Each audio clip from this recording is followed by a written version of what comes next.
자, 2차 시 시작해 보도록 할게요. 자, 2차 시에서는 게임화 기반 이론 우리가 살펴보고 있었었는데 그중에 두 번째 동기 이론에 대해서 먼저 살펴볼게요. 자, 동기라고 하는 거 여러분들 많이 들어보셨죠? 어떤 행동을 일으키게 하는 내적인 요인을 우리는 동기다라고 이야기해요. 자, 그런데 게임에서 한번 생각해 보세요. 게임에서는 여러분들이 누가 시켜서 게임을 하나요? 아니죠. 게임을 하고 싶다라는 동기가 여러분들 유발돼서 스스로 하게 만들어주죠. 스스로 하게 되죠. 그러면 하고 싶다라는 생각이 왜 들겠어요? 바로 게임에서 어떠한 재미 요소들이 있고 보상 체계가 있고, 예, 게임을 하게 되면은 약간 몰입도 되고 재미적인 그러한 부분들이 있기 때문에 여러분들에게 동기 유발을 주는 거죠. 그래서 인기 있는 게임, 잘 되는 강력한 그런 게임들은 이런 동기 유발적인 재미 요소 보상 체계들을 훨씬 더 탄탄하게 잘 가지고 있는 걸 볼 수 있어요. 자, 그러한 게임의 동기 유발적인 요소를 우리가 학습에 사용해 보자, 수업에 사용해 보자 라고 하는 거예요. 자, 그런데 예전에 프렌스키라는 사람이 게임을 활용한 학습에 대해서 설명을 한번 했거든요. 왜 게임을 활용한 학습이 필요한가? 라는 거를 설명을 했었는데, 게임 속에서 학습 내용을 적용하면 몰입이라는 걸 가지고 올 수 있대요. 예. 우리가 몰입해 본 적 있으신가요? 여러분들 뭔가 몰두하고 그것에 빠져 있고 이러다 보면 시간 가는 줄을 모르죠? 예, 그런 상태가 우리가 몰입된 상태예요. 네, 게임을 할 때 여러분들 그런 몰입 상태를 좀 느껴보셨을 거예요. 자, 그리고 두 번째, 상호작용 학습이 가능하므로, 그러니까 게임에서는 상호작용이 항상 의사소통하고 상호작용하는 것들이 일어나지요. 그러므로 다양한 학습 형태의 과정을 목표에 맞춰서 할 수 있다. 그랬고요. 세 번째, 전체적인 상황에서 문제를 해결하는데 가장 좋은 해결책을 찾을 수 있도록 한다. 그리고 네 번째, 학습자가 플레이하면서 학습을 재밌게 할 수 있다라고 하는 거예요. 자, 프렌스키가 게임이 학습에 적용이 되면은 학습의 동기도 높이고 재미있게 학습을 할 수 있다. 이런 주장을 예전에 했었다고 그래요. 자, 그러면 자기결정성 이론도 한번 볼게요. 자, 저렇게 게임을 하면은 게임의 요소를 적용하면 동기가 부여된다라고 하는데, 자, 자기결정성 이론도 게임화의 기반이 되는 이론이긴 하거든요. 자, 왜 그러냐면, 자, 자기결정성 이론이 게임의 그 재미 요소와 좀 관계가 되어 있어요. 자, 볼게요.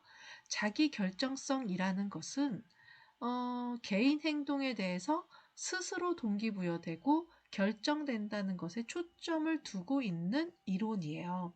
그래서 유능성, 관계성, 자율성에 대해서 이야기를 하거든요. 첫 번째 유능성이라고 하는 거는 사회적인 환경과 효과적 지속적으로 계속 상호작용하면서 본인의 그 숙달된 능력과 기술을 사용해서 성공적인 결과를 경험하고자 하는 욕구. 여러분들, 작은 거라도 성공에 대한 경험을 하게 되면은 어때요? 난 진짜 유능해. 난 이 부분에서 정말, 잘하는구나. 뛰어나구나. 자기 칭찬을 하게 되죠. 그래서 이 유능성이라고 하는 거는 그 행동이 여러분들 자신에게 미치는 영향력, 그리고 중요성, 이런 것들을 인식하고 어떠한 가치 있는 결과를 얻고자 하는 욕구를 이야기를 해요. 그래서 게임에서 플레이어들이 행동을 수행하는 과정에서 자신감을 느끼죠. 미션 퀘스트를 여러분들 딱 완료하고 나면 어때요? 자신감이 느껴지죠. 그쵸? 그리고 내가 나 유능하다 이런 생각 좀 하게 되지 않나요? 어려운 미션 통과했을 땐 또 그렇잖아요. 그러한 행동이 미션을 클리어하기 위해 필요하다고 지각이 되면은 지속하고자 하는 내재적인 동기가 생기게 돼요. 여러분들이 그 어떠한 그 미션이나 퀘스트를 할 때 그 행동을 잘 수행을 해서 내가 지금 했던 행동들이 미션 클리어할 때 또 필요하구나라고 여러분들 지각하면은 그러한 행동들을 지속적으로 잘 하려고 하는 어떤 동기들이 생기게 되죠. 이 게임에서 유능성을 충족시켜주는 요소가 그 바로 도전 가능한 퀘스트를 제시하고 여러분들이 너무 어려운 퀘스트보다 도전이 가능한 성공에 대한 경험을 해야 되기 때문에 도전 가능한 퀘스트를 제시하고 그것을 해결했을 때 레벨이 상승이 되는 경험 또는 퀘스트 수행하고 나서 피드백을 받는 경험, 수행한 결과를 확인하고 미션 성공의 결과로 뭐 배지를 받는다던가 아이템을 소유한다던가 이런 것들이 바로 유능성을 확인시켜 줄 수 있다라고 하는 거예요. 여러분들 이 게임화된 학습이나 수업에서도 어떻겠어요? 예. 과제 같은 것들을 주어졌을 때 도전할 만한 여러분들이 충분히 그 과제를 해결할 만한 그런 과제들을 주었을 때 그 과제를 클리어했을 경우에 뭔가 포인트나 아이템이나 뭐 교수자의 칭찬 피드백이나 뭐 이런 것들을 주면서 유능감의 욕구를 충족시켜 줘야 된다는 거죠. 자, 두 번째, 관계성이 있어요. 관계성. 관계성은 우리가 사회적인 환경에서는 다른 사람들하고 안정된 관계를 형성하고 의사소통하고 같이 함께 연결되어 있다라고 하는 그런 욕구. 예, 여러분들 친구들하고 단짝 친구야. 우리 여기 우리 7명은 뭐 칠공주 멤버야 뭐 이런 것들 하잖아요. 예, 그런 관계 속에서 안정됨을 느끼고 내가 좀 만족감을 느낄 수 있다라고 하는 거예요. 게임에서도 이런 관계성이 있죠. 예, 게임에서는 정보 전략을 공유하기도 하고 함께 길드를 형성해서 길드에서 공동 미션을 해결하기 위해서 협력하기도 하죠. 그쵸? 자, 그러면 게임화된 수업에서는 어떻게 해야 될까요? 게임화된 수업에서는 같이 미션과 퀘스트를 같이 협력하는 미션과 퀘스트를 주고 서로 그거를 해결하기 위해서 정보를 공유하고 팀 기반의 그 미션을 해결하는 과정에서 서로 이제 관계를 또 형성하게 되죠. 의사소통을 하면서 서로의 어떤 밀착하는 그런 관계들이 만들어지고 그리고 그 공동체 안에서 상호작용을 하고 하면서 소속감에 대한 욕구도 충족시켜 줄 수 있을 거예요. 자, 이러한 부분들. 자, 그리고 세 번째 자율성이라고 하는 게 있어요. 예. 자, 우리 자기결정 이론에 대해서 살펴보고 있는 거죠. 자, 이러한 자기결정의 이론은 벌써 이전에 우리 자기결정 이론을 이제 학자들이 이야기를 해 놓은 거고요. 이러한 것들이 게임의 기반이 되는 이론일 수 있다라고 하는 거예요. 자, 자율성이라고 하는 거는 가장 자기결정 이론에서 가장 중요한 요인이에요. 개인이 자유의지에 따라서 활동을 하면서 즐거움을 찾을 수 있다라는 거거든요. 여러분들 게임 어때요? 여러분들한테 자율성이 부여가 되죠. 여러분들이 자율성이 없는 게임을 만약에 한다고 해보세요. 꼭 이렇게 그 지시하는 그 메시지나 아니면은 그 뭐죠? 그 캐릭터가 나와서 여러분들이 그 사람이 하라는 대로만 따라간다라고 해보세요. 그 게임이 재미있을까요? 예, 굉장히 재미없고 지루한 게임일 거예요. 그쵸? 그래서 자율성이라는 게 손상이 되면요. 인간은 우리 생활에서도 그래요. 자율성이라는 게 내가 손상이 되면 그 행위에 저항하고 싶고요.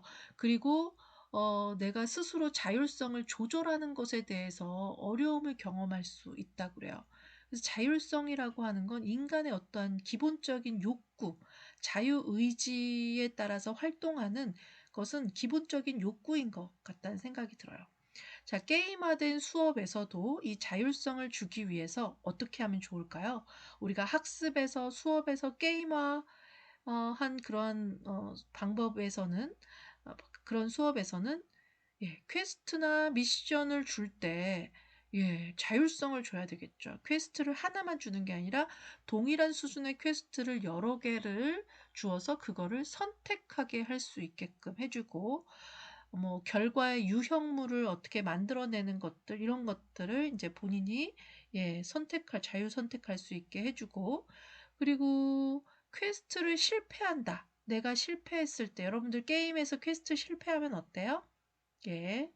다시 재도전할 수 있죠. 충분히 여러 번 재도전할 수 있는 기회가 주어지잖아요. 우리가 학습이나 수업에서는 재도전할 수 있는 기회가 솔직히 수업에서 시간적인 제한이 있기 때문에 좀 어려워요. 그쵸? 그런데 그렇게 하면 안 되고 실패할 수 있는 두려움을 해소할 수 있도록 우리가 수업에서도 학습에서도 실패 자율권을 좀 부여해야 되지 않냐라고 하는 거예요. 굉장히 중요한 요소인 것 같아요. 게임화 수업에서는. 그래서 재도전을 할 수 있는 기회, 규칙하고 제한은 필요할 거예요. 마냥 재도전할 수 있는 기회를 줄 수는 없잖아요. 그쵸? 어떠한 제한의 그러한 부분은 필요하겠지만 그러한 자율권, 실패 자율권을 부여하고 보상의 종류를 자율적으로 선택할 수 있게 해주고 이 자율적인 그런 환경들을 보장해 줘야 되지 않을까라고 하는 거예요. 자, 그래서 게임화 기반의 이론에 자기결정성이라는 이론이 있다라는 거 살펴봤어요. 자, 또다시 이번 네 번째 몰입 이론이라는 것도 있습니다. 자, 몰입이라고 하는 거 우리가 게임을 하게 되면은 몰입을 여러분들 좀 경험을 해보게 되죠. 자, 몰입의 상태라고 하는 거는 내가 주어진 환경과 우리 인간의 내면이 최적의 상호작용을 할 때 발생한다라고 그래요. 자, 그래서 여기 그림을 한번 볼게요. 자, 이 그림을 보시면 자, 인간의 그 사람의 그 능력이 낮음, 높음이고요. 그리고 과제의 난이도가 낮음, 높음이에요. 자, 그런데 언제 몰입이 발생이 되느냐? 몰입의 조건인데요. 자, 몰입이 발생되려면 너무 본인의 수준보다 낮은 과제물 수준에서는 몰입이 발생되지 않는데요. 예. 그래서 본인의 실력 정도로 그냥 뭐 하는 정도다. 이거는 어떠한 좀 권태로움, 너무 낮으면 권태로움도 올 수 있고 너무 높으면 각성이 된다라고 그러죠. 근데 몰입은 그럼 어디서 오느냐라고 했을 때 본인의 실력보다 조금 더 도전할 만한 약간 난이도가 어려운 과제. 완전히 어려우면 안 되고요. 조금 난이도가 살짝 한 단계 정도 어려운 과제에서 자기의 실력보다 조금 더 높죠? 자기가 과제를 수행하는 수준보다 조금 더 높은 요 정도의 수준에서 이제 몰입이 일어날 수 있다라고 하는 거예요.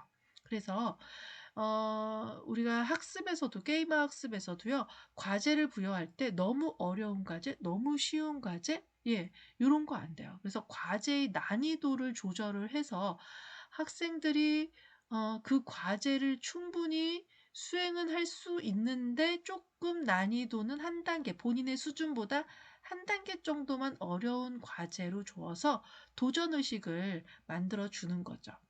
자, 그렇게 해서 이제 몰입의 효과를 줄 수 있는 그러한 과제를 만들어 준다.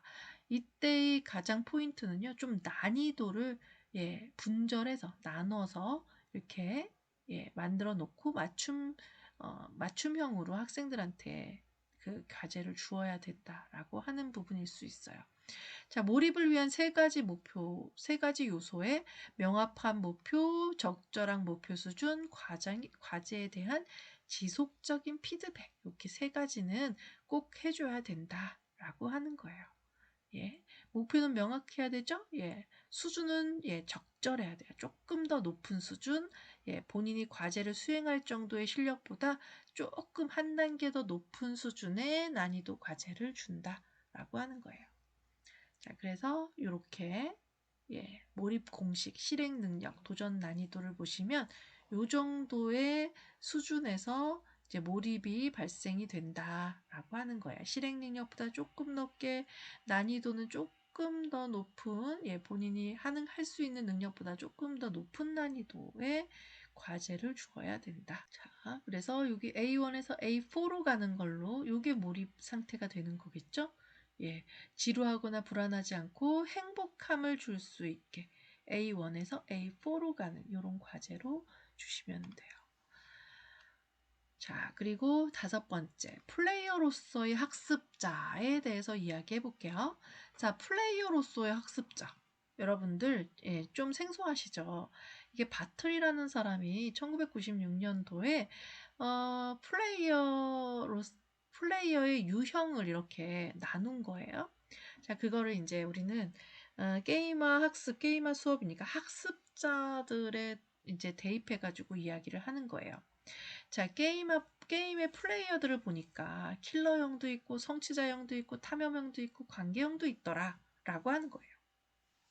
여러분들 그 MBTI 같은 거, 성격 유형 검사 같은 거를 보면 여러분들이 어떤 유형이다 뭐 이런 거 나오잖아요.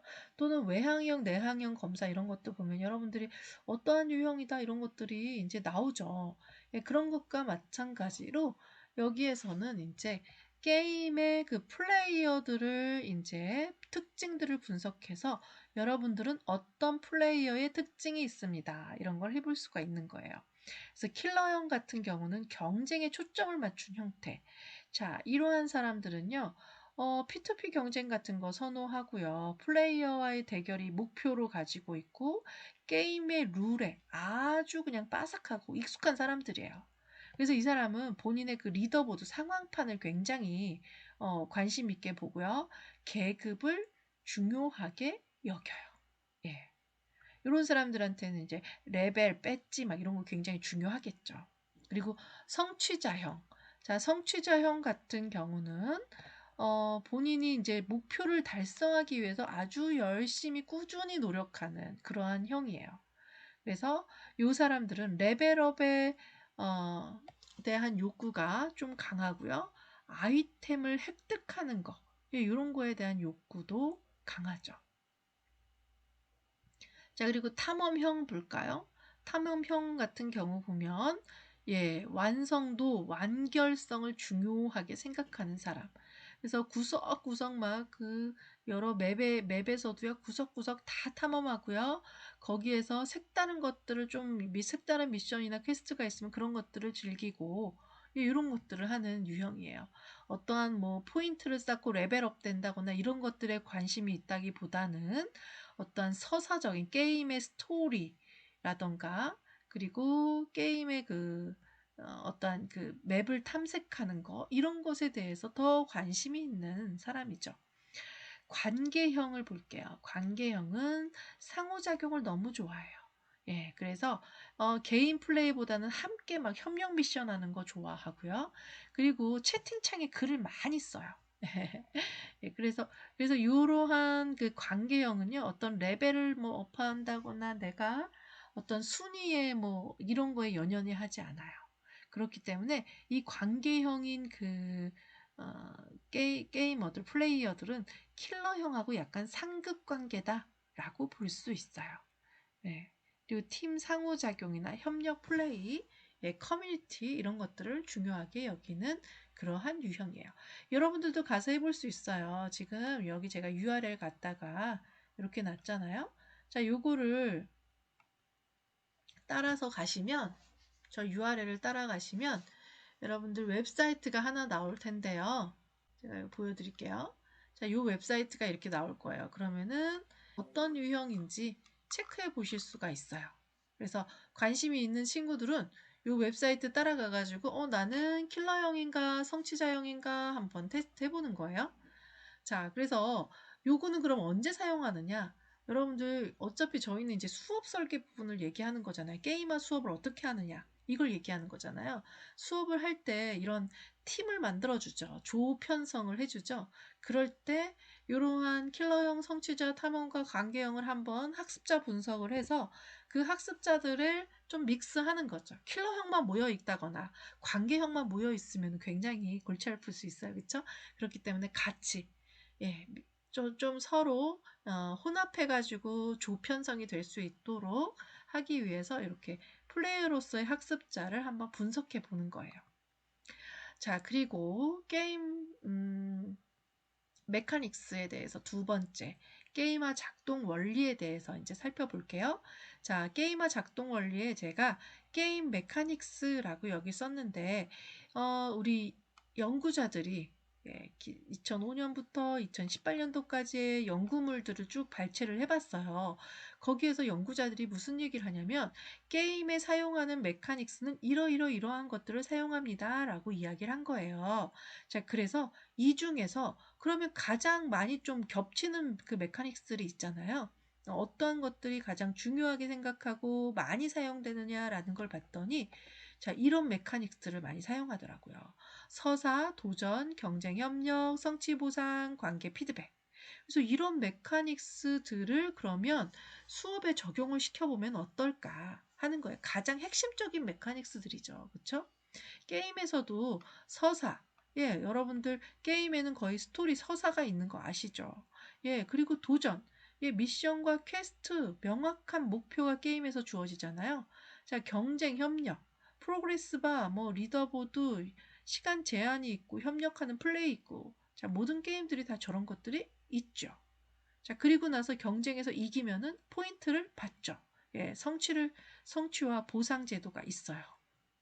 그리고 관계, 예, 상호작용하고 자기 표현하고, 예, 그리고 주어진 임무 내가 역할을 부여받고 하는 이런 것들이 또 있습니다. 피드백, 예, 게임에서의 피드백은 굉장히 많이 되죠. 신속하고도 구체적인 피드백들이 점수, 메시지, 뭐 영상, 이미지로 이용해서도 피드백들이 굉장히 많이 주어져요. 자, 이런 것들을 우리는 수업에 좀 적용시켜 보자라고 하는 거예요. 자, 그러면 어, 이런 것들을 적용시키면서요. 이것도 하나 살펴볼게요. 자, 게이미피케이션을 우리가 적용을 하기 위해서는 수업에서는 운영적인 측면, 실행적인 측면, 자기 표현적인 측면을 생각해 볼 수 있다라고 하는 거예요. 그런데 보세요. 운영적, 실행적, 자기 표현적 측면의 여기 안에 내용들을 보시면 자, 이 내용들이 거의 다 요 메카닉스의 내용들이에요. 그쵸? 예. 메카닉스의 내용들이 여기에 다 이제 녹여져 있는 건데요. 자, 그래서 우리는 이 메카닉스들을 사용을 하되 이거는 운영적, 실행적, 자기 표현적은 나를 드러낼 수 있는 어떠한 그 아바타를 이야기한다던가, 예, 뭐 아이템을 얘기한다던가, 예, 그리고 이제 자기결정성 쪽에 자율선택권, 실패 자율권, 뭐 이런 것까지 이제 얘기를 하는 거예요. 자, 그런 것들을 우리 이제 녹여서 같이 이야기할 수 있는 게 바로 이 메카닉스들이에요. 도전, 경쟁, 성취, 예, 보상, 관계, 피드백, 뭐 규칙, 상호자 이야기, 서사 이런 것들. 예. 이런 것들이 다 수업에 녹여져 있어야 되지 않냐라고 하는 거고요. 이거는 이 메카닉스들은 결국에는 뭐예요? 동기를 부여할 수 있는 요소들인 거예요. 예.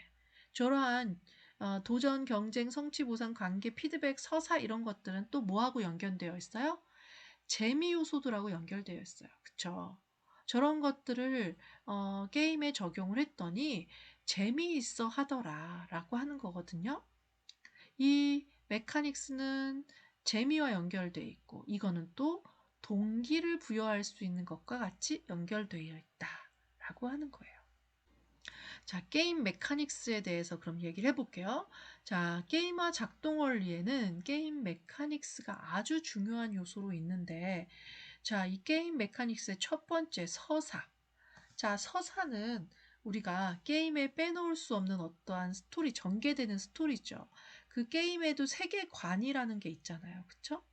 우리가 그래서 수업에서 게임화를 작동시키기 위해서는 우리도 수업의 내용과 연결되어 있는 어떠한 스토리가 필요하지 않냐. 그렇지만 게임처럼 저렇게 아주 어떤 세계관까지 만들기는 어렵고요.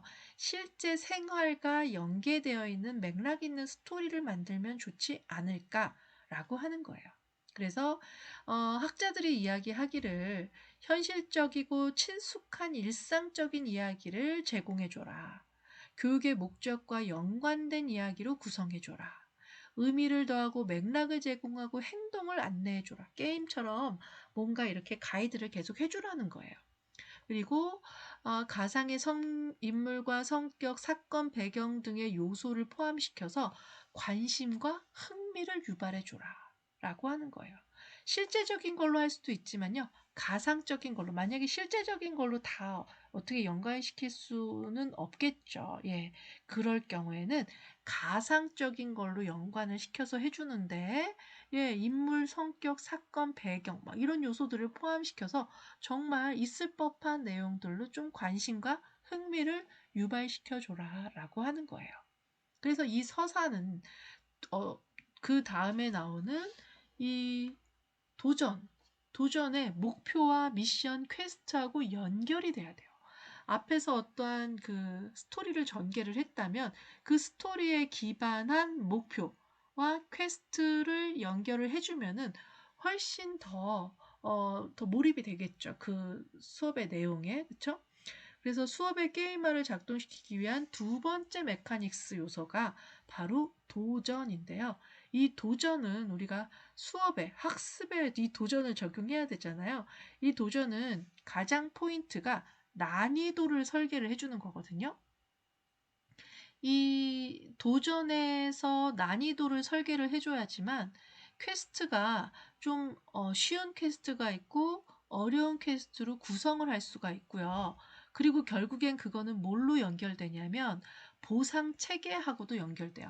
내가 난이도가 쉬운 퀘스트를 달성을 했을 경우에의 보상, 내가 어려운 난이도의 퀘스트를 달성했을 경우에 보상이 달라져야 되겠죠. 그렇기 때문에 요거는 우리가 내용 전문가인 교사들이 그 내용에 아주 전문가잖아요. 그 난이도를 충분히 알고 있어요. 그렇기 때문에 그 난이도를 수준을 정해 주시고요. 만약에 정하시기가 너무 어려우시면 이 블룸의 교육 목표 분류 체계가 있잖아요. 지식 이해 적용 분석 종합 평가 요거에 기준해서 1수준, 2수준, 3수준의 난이도를 좀 책정을 해주시면 되지 않을까 싶어요. 그래서 가능하면 난이도를 많이 분절을 시켜주셔서 쉬운 난이도에서 어려운 난이도로 분절을 시켜주시고 그리고 목표도요. 그 목표 기반에서 미션 밑에 퀘스트를 하나를 주시는 게 아니라 여러 개의 퀘스트를 주어서 그 퀘스트를 선택할 수 있게끔 자율성을 제공을 해주셔야 돼요. 예. 그렇다는 거.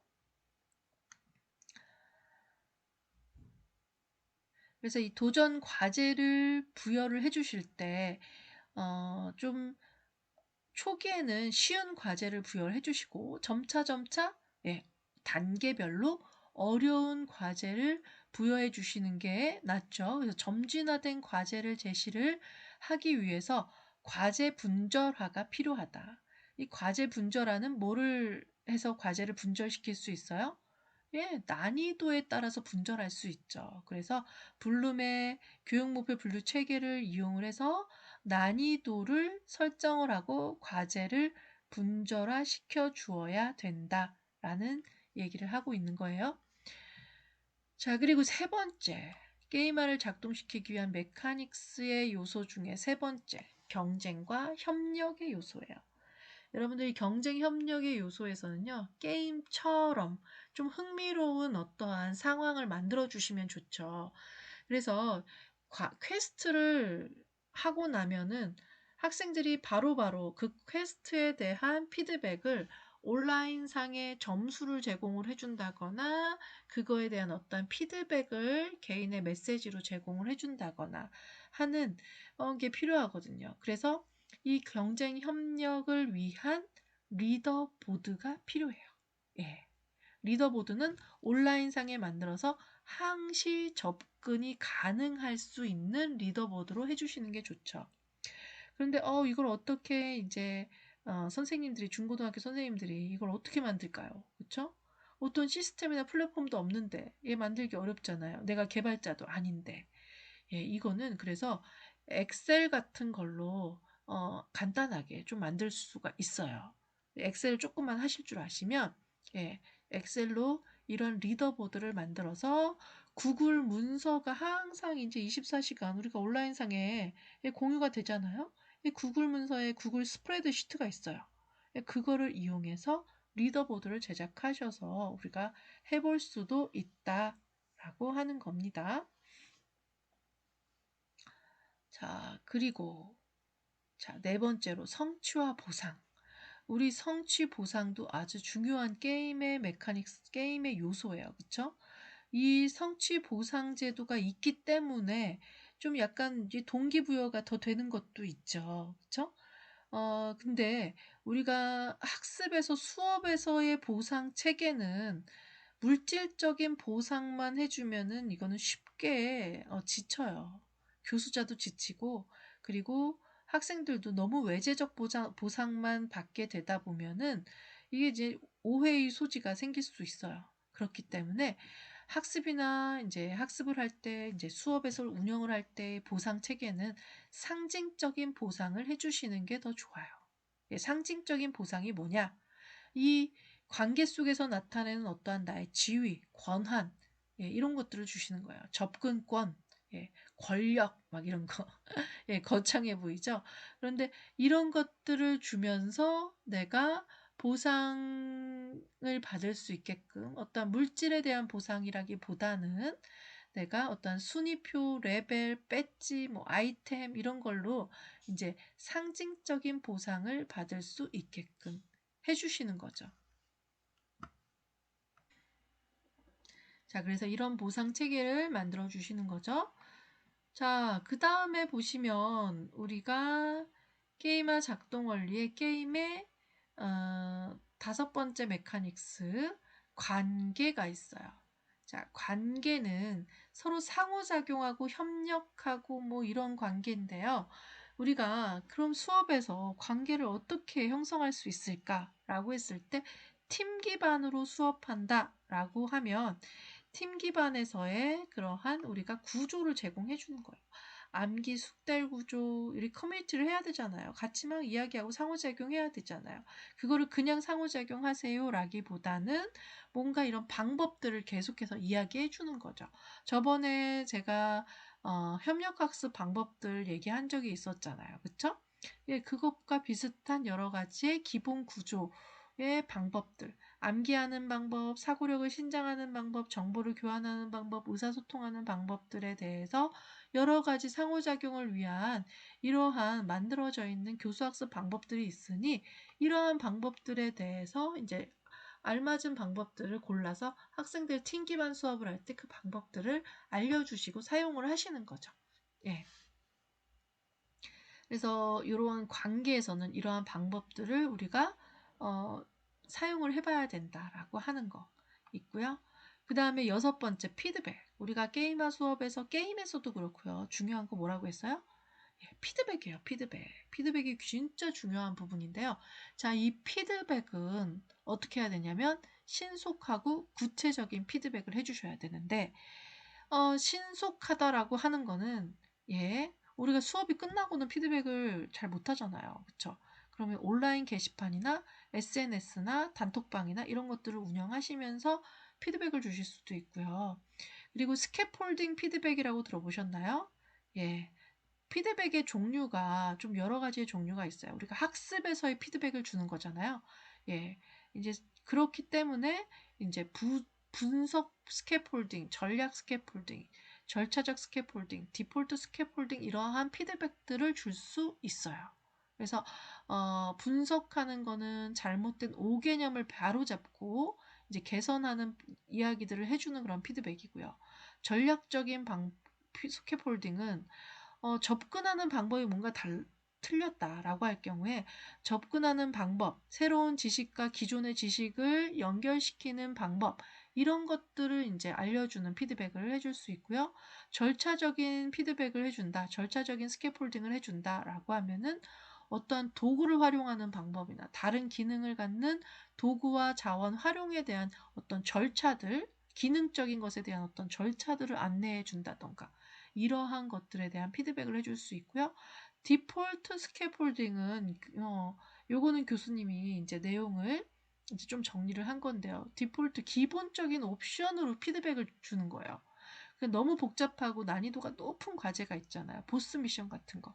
이런 것들은 어, 어려움이 분명히 있을 거를 예상을 하죠. 이 정도의 수준에서는 이 정도의 높은 난이도는 아주 어려울 것이다. 예. 우리가 몰입의 조건 중에 뭐가 있었어요? 난이도가 한 단계 정도만 살짝 높은 거잖아요. 그쵸? 근데 아주 복잡하고 난이도가 높은 과제가 어쩔 수 없이 있을 수 있어요. 그쵸? 그럴 것 같은 경우는 초기에 좀 약간 스캐폴딩을 미리 발판을 마련해 두는 거예요. 고정적인 그 스캐폴딩을 디폴트 옵션으로 하나 딱 제공을 해주고 그거를 발판 삼아서 그 과제를 해결할 수 있도록 약간 앞단에 가이드를 좀 먼저 제공을 해주는 거죠. 예, 그거를 디폴트 스캐폴딩이라고 표현을 한 거예요. 그래서 이러한 피드백들을 교수자가 관찰하면서 수업 시간에 제공해 줄 수도 있고요. 수업이 끝난 다음에 온라인상에서 제공해 줄 수도 있고 아니면 어떤 과제에 대한 피드백으로 제공해 줄 수도 있고 이러한 피드백들을 제공을 해 주셔야 된다라고 하는 거예요. 그래서 이러한 피드백을 받으면 동기 유발이 또 돼요. 학생들이. 그렇기 때문에 피드백은 어떠한 본인의 학생들도 본인의 한계를 극복하고 미션을 좀 성공적으로 할 수 있는 그러한 어떠한 방법이 될 수 있다라고 하는 겁니다. 자, 그래서 우리가 게임화 작동 원리까지 알아봤어요. 게임화를 하기 위해서는 피드백이나 관계나 성취 보상, 경쟁 협력, 도전, 서사, 자, 이런 것과 같은 우리 요소들, 게임 메카닉스들이 필요하다. 이거는 게임에도 필요하지만 게임화하는 수업을 위해서도 이러한 요소들이 필요하다라고 하는 거라서 이 게임화 요소들에 대한 어떤 내용들을 지금 좀 살펴봤습니다. 자, 다음 시간에는요, 저희가 게임화 수업을 그러면 게임화 수업의 개발 모형과 게임화 수업 사례들이 있거든요. 그래서 다음 시간에는 게임화 개발 모형, 게임화 수업 사례에 대해서 좀 더 살펴보도록 하겠습니다. 자, 오늘은 수고 많으셨어요. 다음 시간에 또 뵙도록 하겠습니다. 수고하셨어요.